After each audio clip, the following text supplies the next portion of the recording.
I want to talk to us a little while today about recovering from fatal errors. Recovering from fatal errors. Dear Jesus, God, among us today, we stand with a crowd of people, and not a one of us are perfect. Every single one of us, God, have failed at some time or another. And God, the struggle to get up, the struggle to overcome, the struggle to get our feet back where they should be, you've spoken to me about in this service today. And God, I'm asking you right now, would you touch hearts here today? In Jesus' name we pray. Amen and amen. You may be seated. Brother Randy, stay with me up here. Brother Randy, come back up here. I had somebody bring a box of rocks in. Where do they put them? Where do ushers go? There's a box of rocks. How about all you boys, all my junior ushers, come here. Stand right here in this room. I want you to get a double handful of those rocks. Yeah, just get to, that's all right, just everybody get to. Hey, there's plenty, get out of the box. There you go, get them, get out of the box. There you go. Now, I want you to go and give everybody a rock. Go that side, go that side. Start giving them a rock. You go to that side, give them a rock. Just give everybody a rock. You can have one. The little children, don't give the little children a rock. Okay, everybody gets one. Some of you want two. You can only have one. They're not costing anything, they're free. To our guests today, you get to take something home with you if you want to. That's all right. You notice how these boys really got into this rock thing. All right, guys. Now, if that's not enough, you can come back and get some more. Sister Blizzard, where'd you go? I wasn't through with the keyboard. Brother Randy, I wanted you on the bass guitar. I was going to sing.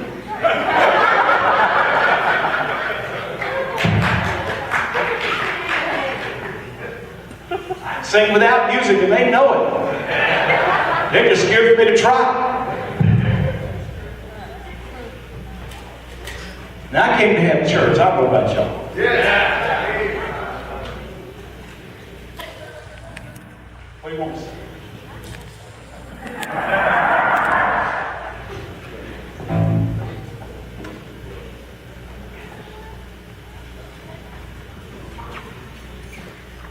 See, it's been so long since I sang, she didn't know what key. Just give me a B, and I'll flatten out myself into a B flat and try.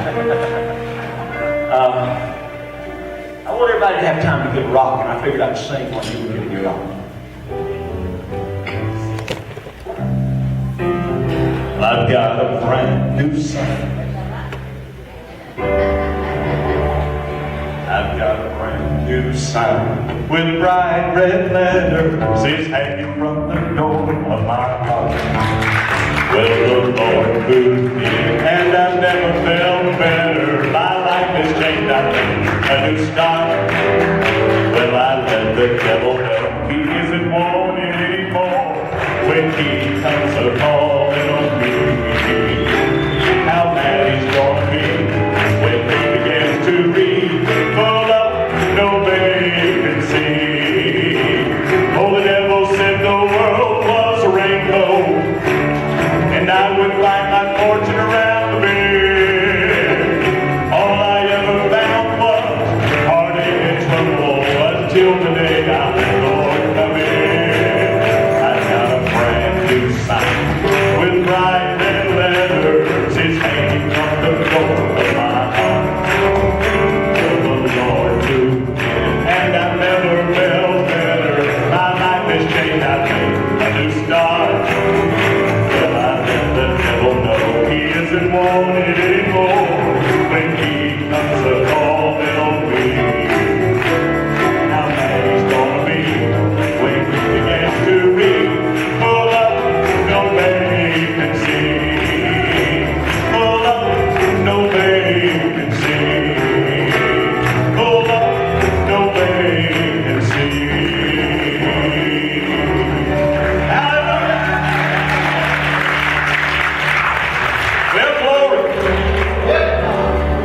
Man, I woke up Thursday morning, I couldn't even talk. I was sick Thursday morning. I don't ever get sick. Sister Blizzard was ready to go to the ladies' conference, and I woke up sicker than a dog. And she'll tell you, you can count my hands on one time that I've ever woke up sick in 40 years we've been married. But I woke up, and I felt like somebody had me by the throat. It was closing up, and so all day Thursday and part of Friday, I was struggling. But I felt pretty good today. I feel like preaching.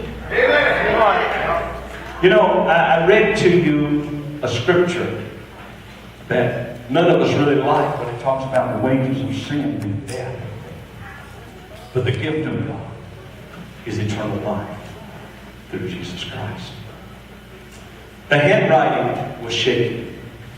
The stationery was lined with loose leaf paper. The ink was black. The tone was desperate. The note was dated February the 6th, 1974, and addressed to the U.S. government. And it read in part, I am sending $10 for blankets that I stole while in World War II. My mind would not rest. I'm sorry that I'm late. It was simply signed an ex-GI. Then there was the postscript. I want to be ready to meet God. You see, somewhere this recruit was not alone in his guilt. He felt the need to right something that he had done wrong. He made an error, and in that error, he did not want to go in to meet God, knowing that it had bothered him since the 1940s. For 30 years, he wrestled with the guilt of an error that he didn't want to become a fatal error. You know, it would be interesting to know that this GI was not alone in his guilt. His letter is literally one of tons of letters that have been sent to the U.S. government since it began collecting and storing all of those letters. And they started in 1811. Since that time, $3,500,000 has been deposited into what was called the Conscience Fund. There have been 45,000 letters per year on average received. The biggest year was 1950. They received 350,000 letters that year.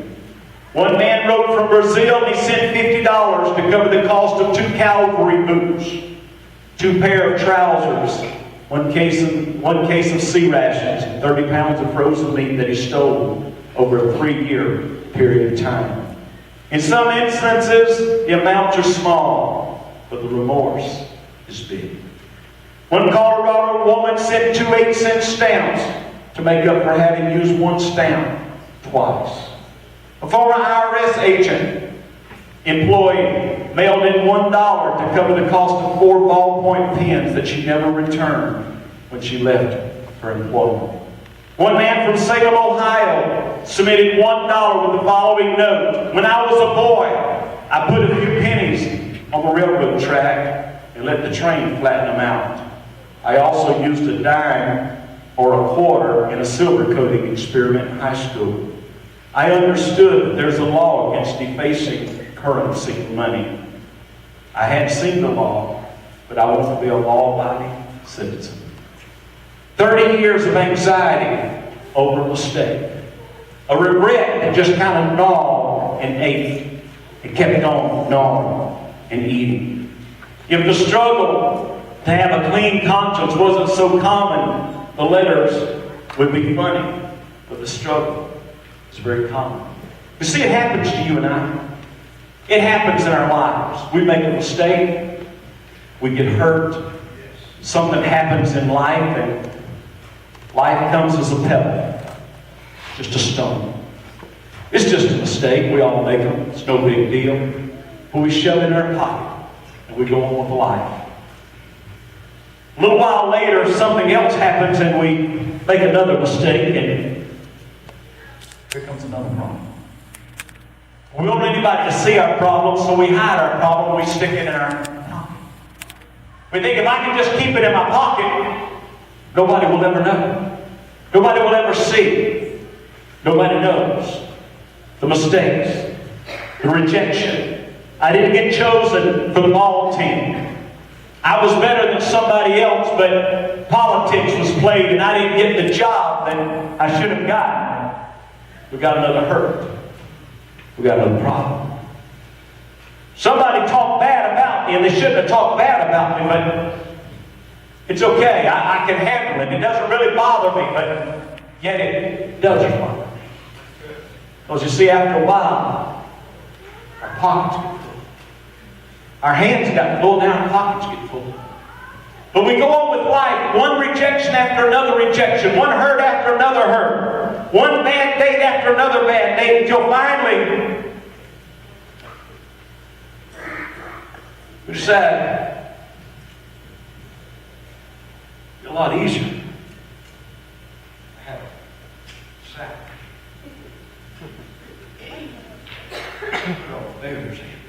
Yeah. But you see, that's what happens to us is we got failures. Everybody does. We don't want to talk about failures. Pastor loves to come to the pulpit and preach about victories, but the truth is, there's some not here today that were here last week or the week before, but somehow failure got in the way. Yeah. A disagreement got in their way. A problem got in the way. They just said, I won't go to church today. Come on, you know what I'm talking to. You're here. You're here today, but maybe you weren't here a few weeks ago because somebody said something about you. You thought they did anyway, and it was in your mind that somebody was talking about you, and so you just shoved another rock. Get on the side. Just one more time, just one more failure, just one more thing to worry about, just one more thing to go on in your life, and those pebbles just keep coming. Once they get full, and you know, yesterday's failures keep growing. They keep growing. You know, maybe it was when you were a child and your parents didn't show you the attention. I saw an article this week or last week where a man was suing his parents. He was 20-something years old, but he was suing them for not loving him as a child. I'm sorry. Some of you here could relate to that. You weren't raised up, you were jerked up. You don't know what love is all about. You were never modeled. That was never modeled for you as a child, and I hurt for you today. But you know what? It's a big rock. Those hurt. Those hurt rocks of rejection. Somebody could have had a mate walk out on you and say, I don't love you anymore, and I don't want to be married to you anymore, and you're a loser, and I don't need you in my life. And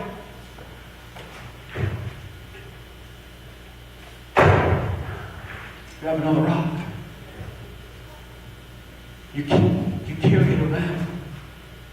If I'd have got my college degree, I would have been here, but something happened. I gave it up for somebody else, and they never did love me like they needed to, and so don't have the job that I need today, and it's somebody else's fault. Those rocks of rejection. Those rocks of failure. Well, I was trying to do a good job, Pastor, but I got caught up in something, and before I knew it, I was in an affair, and my life was messed up. But God forgave me, and I realized now I'm not qualified to do anything because I got too many wrongs.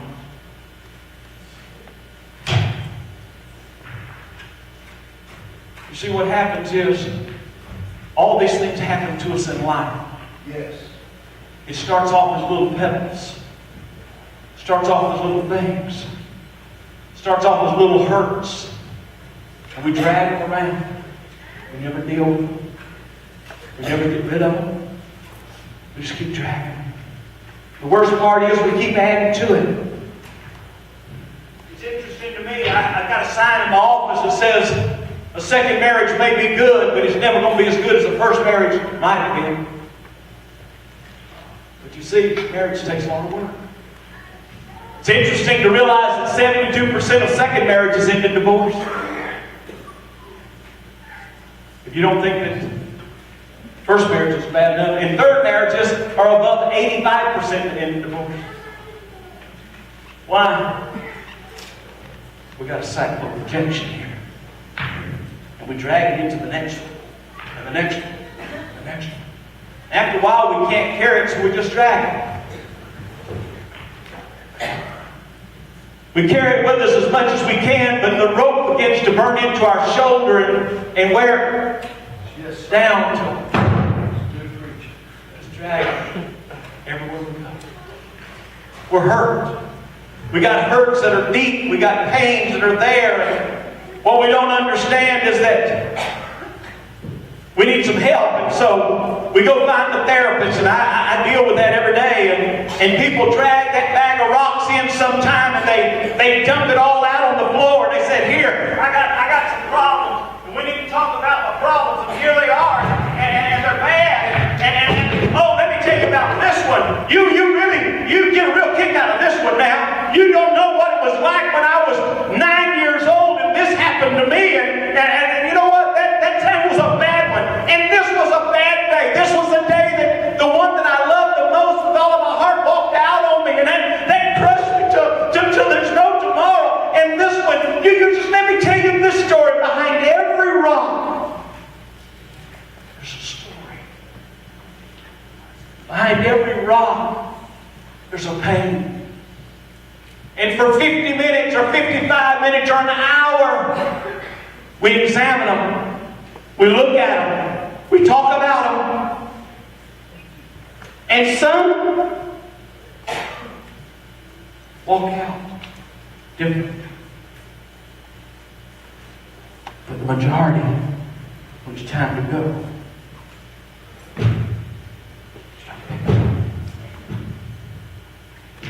put back in the bag. We bring them to an altar of repentance and say, "All right, God, today I'm going to get rid of this. I'm going to get rid of that lustful spirit that's driven me and that addiction that I've got to this. And God, I'm going to get rid of those things." But we get up from the altar like we walk out of a session. Too many times we reach back and we get our bag rocks. Drag back. I'm not ready to be delivered. I'm not ready to be set free.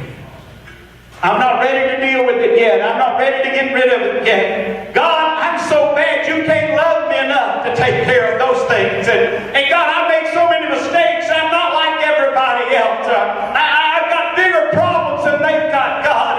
And I know that for some people that works real good. But for me, God, that doesn't work real good for me. I'm sorry, God. I tried to get it there. I tried to make it happen. But God, it's just not working. And so I don't know which way to go. I don't know what to do next. So I'm just asking you, God, what do I do next?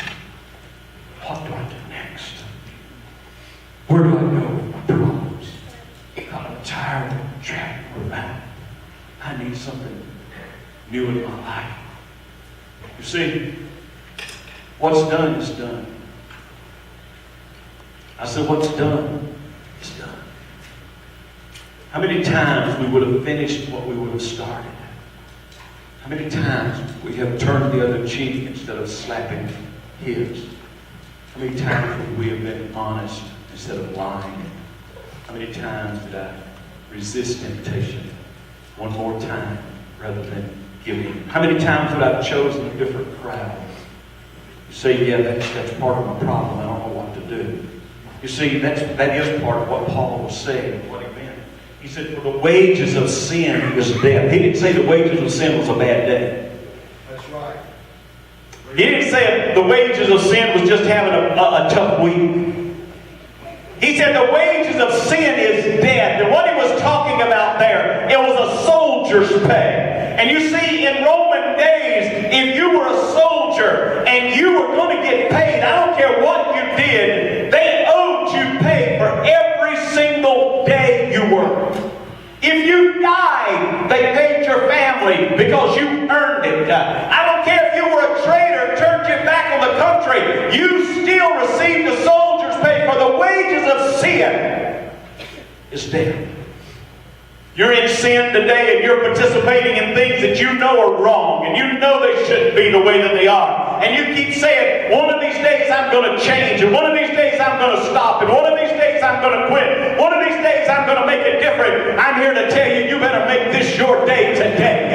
You don't need to wait until tomorrow or next week or next year and say, I'm going to get victory then. Somebody needs to say, no, today is the day of salvation.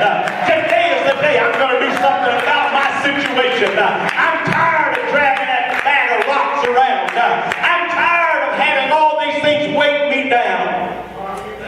See, Paul said, for the wages of sin is death.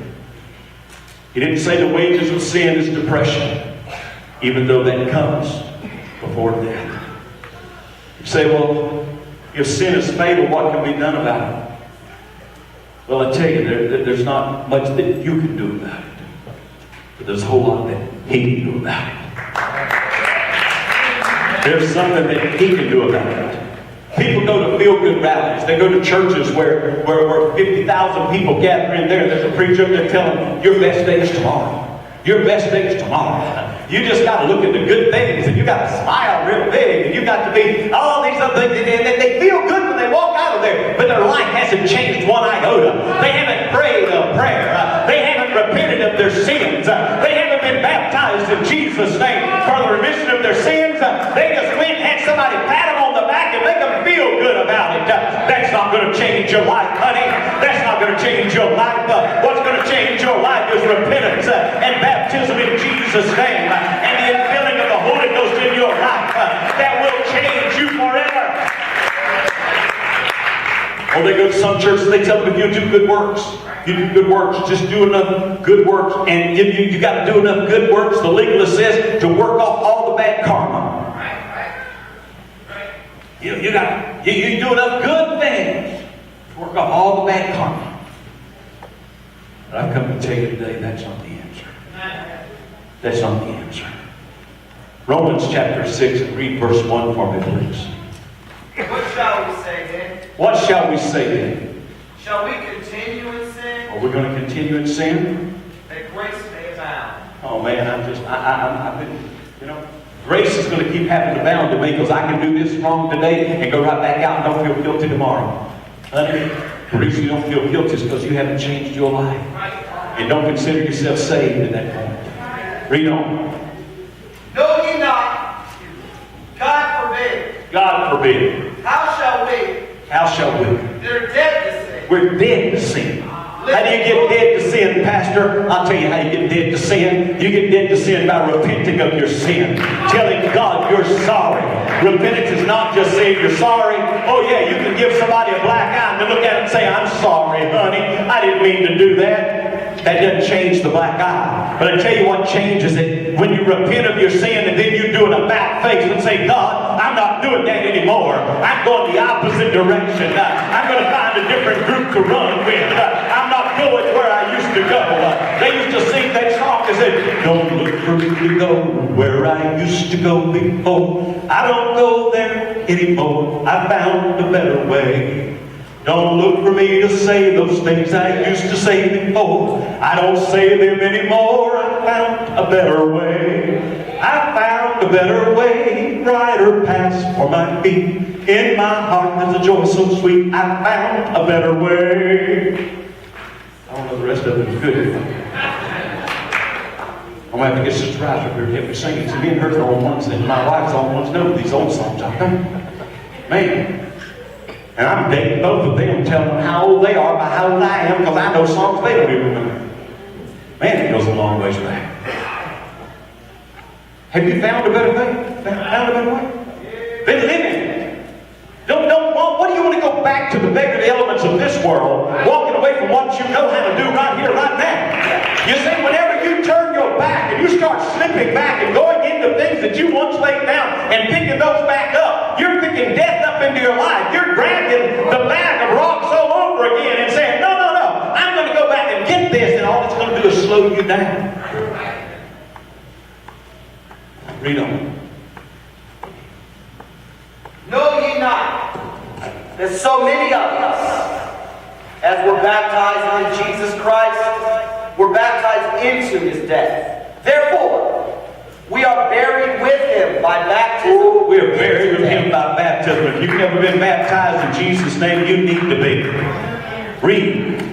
That like as Christ was raised up from the dead by the glory of the Father. Come on. Even so we also should walk in newness of life. He said we ought to walk in the newness of life. There ought to be something that gets inside of us. You say, but Pastor, you don't understand. I can't do that because that's my pet rock right there. That's my pet rock right there. You know, that's the only thing that gives me any validity to do what I need to do. You know, they came out with something called pet rocks way back in I don't know, 70s. People that couldn't have a pet, they gave them a pet rock. And some of you kids wouldn't believe that. But you could have your own pet rock. You can name it. Good part about a pet rock is you didn't have to feed it. You didn't have to change the paper in the cage with it. You didn't have to pick up behind it. You just have a pet rock. And people would paint them. They do all kind of things. They're pet rocks. You say that's stupid. Yeah, it is. I never had one. Sometimes it makes more sense than some pets. But you know, I had a guy that came to church here that had a pet snake. I told him he was stupid. If you got one, that's how I feel about your pet snake too. That's just partly personal. It'd be okay. I didn't say you would go to hell for it. I said it was stupid. That's my opinion. My opinion, $1.29 get just a cup of coffee at 7-Eleven, but that's still my opinion. I don't like snakes. You like them, I'm going to talk to you about something wrong with you. But you see, we get these pet rocks and say, that's my pet. That's my problem. Oh no, Pastor, I can't quit gossiping because that's just what I do. I can't quit smoking because that's what I do. I'll be a nervous wreck if I put down the cigarettes, I die. No, if you put down the cigarettes, you might pick up Jesus. Well, I gotta have a little drink in the night. That's what calms my nerves. Let me tell you something. Only Jesus can satisfy your soul. Only He can heal your heart and make you whole. He'll give you peace you never knew. Love and joy. And heaven too. Only Jesus. Only Jesus. Only Jesus can satisfy your soul. You came to service today. Every one of you got a rock. You looked at that rock. Some of you laid that rock down and said, that's dirty, and I would ask you to wash your hands. It'll be fine. But you got a choice. That rock can represent the pains that you've gone through all of your life. That rock can represent the rejection you've gone through, the hurts you've gone through, the failures that have been fatal. Or it can represent to you an opportunity. You can use it as a weapon against other people. Somebody asked me, what was I going to do with the rocks? I said, we're going to have a rock throwing contest today.